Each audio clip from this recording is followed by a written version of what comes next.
welcome to another preview powered by catchme.lk. Another double header on the LPL today, and starting things off is the reverse fixture between Galle and Jaffna. From what we've seen so far, Galle Gladiators have a mountain to climb and a lot of good things to do to be able to stay alive in this tournament and be competitive like the rest of the teams. Well, to make things worse, Afridi is no more with them. He has to go back to Pakistan for an emergency. So a lot of responsibility rests on some of the local boys. Dambulla has been among the runs and he'll have to do it again for them. But somebody needs to bat around him. I think it's better if they can send someone like Shayan Jasuri and Banko Rajpaksa up the order so that they can bat with him and take up that responsibility and play longer innings, build better partnerships, and do something for the Galle Gladiators. Their bowling seems to be well covered. Again, Afridi was their most economical bowler and he too is again unavailable. So therefore, again, a lot relies on Mohammad Amir, and the rest of the bowlers will have to chip in much better than they did previously. As for Galle, as for Jaffna, they have gone very well in this tournament so far. There's nothing that they need to do to change it. If at all, Kandy must be worried about the two consecutive top order failures. But if I was him, I wouldn't be too worried because it was a couple of runouts that led to that wobble at the beginning. Other than that, their top order has been pretty decent. Shoaib Malik is a very important cog in that wheel in that top order for Jaffna Stallions. And Tisera Pereira, my God, he's been in the form of his life. So when you have someone like him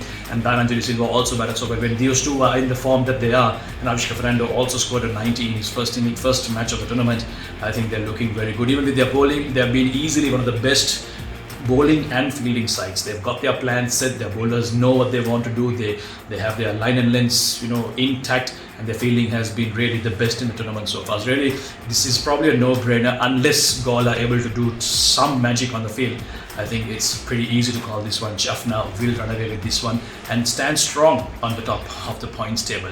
The second game will be an interesting one. Dambulla and Kandy. Dambulla fresh off that win against Colombo Kings. You could call them giant killers because everyone thought that Colombo was the best team in the tournament. But Dambulla surprised a lot of people, and I wasn't surprised, to be honest, because I thought Dambulla had the goods in them. Darshan Shanaka, again, very impressive captaincy from him, leading from the front, being one of the top scorers in the tournament. He will need to carry on to be able to keep Dambulla up in that points table. But I feel maybe the top order needs a bit of tinkering. Upul Taranga should open the batting for them.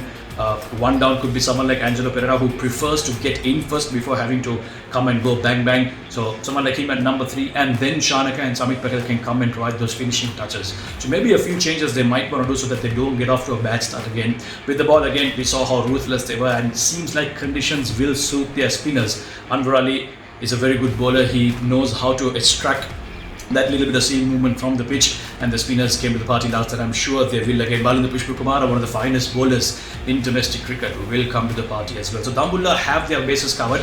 Kandy, for that matter, they've blown hot and cold. They remind me very much of the Sri Lankan cricket team right now. Whenever they seem like they're in a position from where they can really go on and win the match, they seem to have lost it. We saw them do that against Jaffna in the last team. They started off very well with the ball. They had Jaffna on the ropes at 10 overs, like 60 for 4, and then came Tisera Pereira, and their execution just went out of the park. Kandy didn't know what they were doing. Their fielding became sloppy once again, and we saw those cracks opening up again with their bowling and their fielding. Same thing with the batting. They looked good, very good in the start. Brendan Taylor and Kusal Mendy started off very well, had a very good partnership going, but just when we thought that this match was going down to the wire, too many wickets fell at regular intervals, and then they just faded away. So Kandy really, despite all the talent that they have in their team and despite being very good on paper, their decision making, like I said before, really needs to improve. And the match awareness, performing in pressure situations, somebody needs to put their hands up and take responsibility with the bat and with the ball. And even in the fielding, I would say, it was very sloppy the other day. They have to put up their hand and say, I got this. So could be an interesting encounter, but just going by form and balance and better decision making and better captaincy, I feel that Dambulla might just edge this one. That's my perspective. What's yours? Let me know.